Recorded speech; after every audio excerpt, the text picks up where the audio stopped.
കഴിഞ്ഞ ദിവസം ഞാനൊരു സിനിമ കണ്ടു. ഹോം ബൗണ്ട് എന്നാണ് ആ പടത്തിന്റെ പേര്. എൻ്റെ ഒരു ഫ്രണ്ട് സജസ്റ്റ് ചെയ്ത പടം കണ്ടു കഴിഞ്ഞപ്പോഴും ഞാൻ എൻ്റെ മനസ്സിൽ ആദ്യം തോന്നിയ കാര്യം ഇത് എൻ്റെ ഫ്രണ്ട്സിനെ കൊണ്ട് എല്ലാവരും കൊണ്ട് കാണിക്കണമെന്നാണ്. ഞാൻ കുറേ പേർക്ക് അയച്ചു കൊടുത്തു. ആ പടം കണ്ടു തുടങ്ങുമ്പോൾ ആ പടം ചർച്ച ചെയ്യുന്ന ഓരോ വിഷയങ്ങൾ ലെയർ ലെയറായിട്ടാണ്. ആദ്യത്തെ കുറേ സംഭവങ്ങൾ കാണുമ്പം ഞാൻ എൻ്റെ മനസ്സിൽ തോന്നിയ ഒരു കാര്യം എന്ന് വെച്ചാൽ നമ്മൾ എത്ര ഭാഗ്യവാന്മാരാ കേരളത്തിൽ ജനിച്ചത്. നമ്മുടെ ജീവിതത്തിലൊന്നും ഇങ്ങനെ ഒരു അനുഭവം ഉണ്ടായിട്ട് പോലും ഇല്ല. അതിൻ്റെ ഒരു അടുത്ത ഭാഗത്തിലോട്ട് ചെല്ലുമ്പോഴത്തേക്ക് കൊറോണ കാലഘട്ടമാണ് കാണിക്കുന്നത്.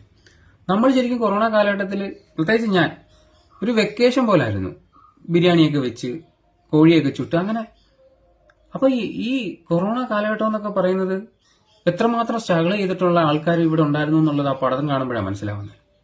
അതിന്റെ ഒരു അവസാന ഭാഗത്തോട്ട് എത്തുമ്പോഴത്തേക്ക് എന്റെ കയ്യിൽ നിന്ന് കൺട്രോൾ പോയി. എനിക്ക് കരയാതിരിക്കാൻ പറ്റിയില്ല. ഞാനൊരു 3-4 സീനിൽ വല്ലാതെ കരഞ്ഞു.